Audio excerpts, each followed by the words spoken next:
बिस्मिल्लाहिर्रहमानिर्रहीम, अस्सलामुअलैकुम।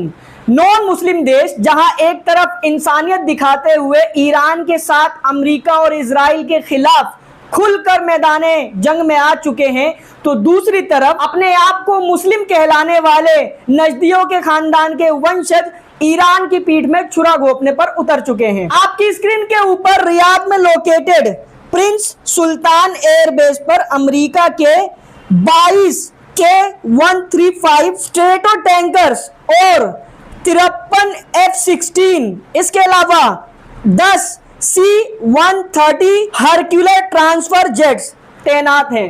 ये तो वो आपको दिखाई दे रहे हैं जो विजिबल है, सैटेलाइट कैमरे से जो फोटो ली गई है ये दिखाई दे रहे हैं। दावा है इसी रिपोर्ट के अंदर कि ये जो शेल्टर्स भी नजर आ रहे हैं आपको इमेजेस के अंदर, वहां भी अमेरिका के वॉर प्लेन्स और टैंकर्स के तैनात होने की आशंका है। मतलब एकदम साफ है कि अमेरिका जो फील्डिंग बिछा रहा है रीजन के अंदर ईरान के खिलाफ पॉसिबल अटैक के लिए, उसमें अरब के देश पूरा अमेरिका और इजराइल का साथ दे रहे हैं। अभी एक रिपोर्टर की मैंने रिपोर्ट देखी थी जिसमें दावा किया गया था कि सऊदी अरेबिया ईरान के समर्थन में उतरा है। क्या समर्थन किया है वो मैंने देखना जरूरी नहीं समझा, क्योंकि मुझे तो पूरा यकीन है इन नजदियों पर, ये अपने बाप के ना हुए, जहां ये होगा नजदी वहीं होंगे। आलम इस्लाम के एक बहुत बड़े बुजुर्ग ये कहकर पहले ही दुनिया से जा चुके हैं कि मैं दुश्मनों से तो लड़ सकता हूं, लेकिन अपनी ही सफों में मौजूद गद्दारों से नहीं लड़ सकता। आज ईरान ने पूरी दुनिया को दिखाया है कि वो अकेला ही काफी है। किसी से अभी तक ना तो मदद मांगी है और ना ही किसी को फुल सपोर्ट देने के लिए बुलाया है। इजराइल लगातार टेढ़ुआ पकड़ कर, ट्रंप की टाई पकड़ कर खींच रहा है कि आओ इस जंग में हमारा साथ दो, लेकिन ईरान ने अभी तक किसी को नहीं बुलाया, बल्कि ईरान की तरफ से आने के लिए 3 देश तो पूरी तरह से तैयार हैं। एक और सैटेलाइट मैप की तस्वीर आपकी स्क्रीन के ऊपर, जिसमें ये क्लियर देखा जा सकता है कि ईस्टर्न मेडिटेरेनियन सी के अंदर अमेरिका के 5 वॉरशिप लगा दिए गए हैं। इसके अलावा 2 वॉरशिप जो रेड सी है, जो इजिप्ट से सीधा यमन की तरफ जा रहा है, वहां पर 2 वॉरशिप तैनात हैं। इसके अलावा एक एयरक्राफ्ट कैरियर रेड सी के अंदर पहले से ही तैनात है। 4 और वॉरशिप जो गल्फ का इलाका है, ईरान के पास का समुद्री इलाका है, वहां भी तैनात है। और एक एयरक्राफ्ट कैरियर अभी रास्ते में है, वो भी जल्द ही ईरान की घेराबंदी करने के लिए पहुंचने वाला होगा। यहां तक कि अमेरिका ने अपने B-2 बॉम्बर्स को अमेरिका से उड़ाकर इंडियन ओशन में मौजूद अपने डायगो गार्सिया एयरबेस पर तैनात कर दिया है, ताकि वक्त आने पर अगर अमेरिका ने फैसला कर लिया, भाई बांध लिया सिर पे वो अपने, तो ईरान के ऊपर हमले कर सकते हैं या हो सकता है प्रेशर बना रहे हो।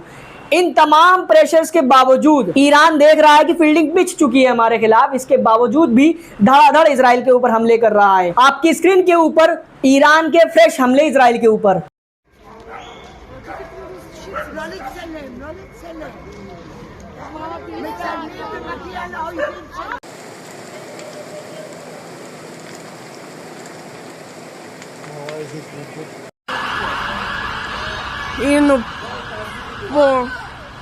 אצלנו ליד הבית, תראה מה הולך פה, תראה।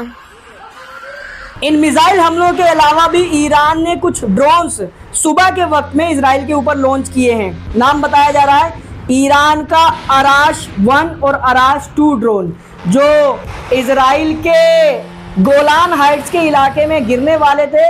गिरे हैं या नहीं ये तो नहीं पता, लेकिन उनको इंटरसेप्ट करने की खबरें जरूर आई हैं। डोनाल्ड ट्रंप कंफ्यूज्ड है, फील्डिंग तो बिछा दी है, हथियार भी तैनात कर दिए हैं, लेकिन कंफ्यूजन ये है कि अगर जंग में जाएंगे तो अंजाम क्या होगा। बस वजह यही है और कुछ नहीं, इसीलिए हमले को डिले कर रहे हैं।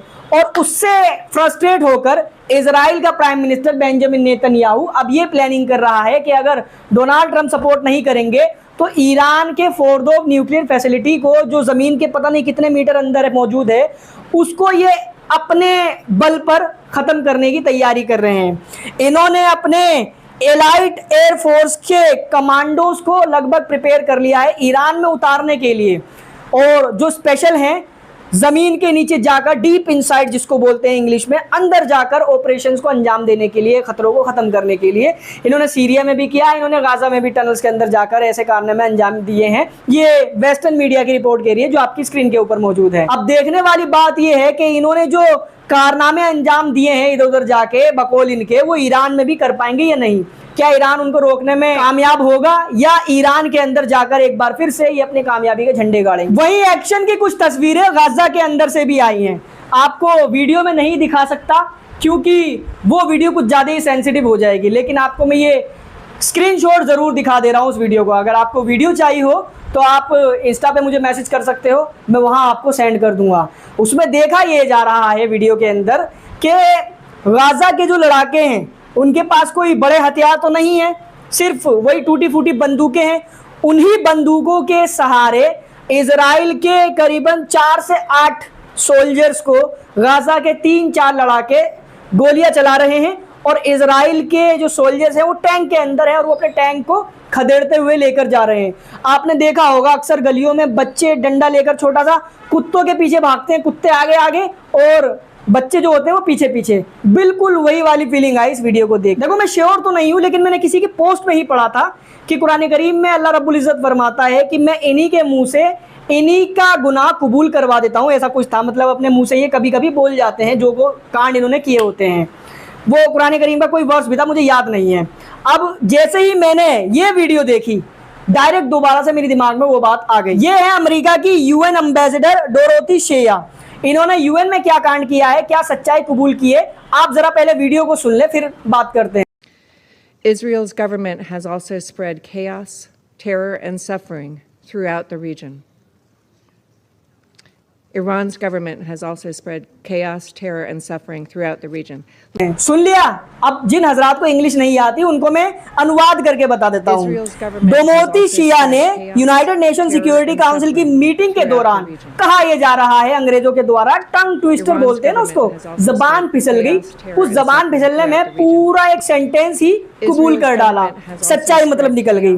इन्होंने कहा कि इजराइल ने मिडल ईस्ट में अफरा तफरी, आतंक और सफरिंग फैला दी है। इजराइल ने मिडल ईस्ट में खेओस, सफरिंग और आतंक यानी टेररिज्म फैला दिया है। फिर इनको एकदम से याद आया, अरे ये क्या बोल दिया यार, ये तो सच्चाई निकल गई मुंह से। अब अगर ये इधर उधर देख के लोगों के एक्सप्रेशन को देखती तो लोगों को भी शक हो जाता कि भाई इसने तो सच बोल दिया, लेकिन उखाड़ता फिर भी कोई इनका कुछ नहीं, सच तो सच है ही।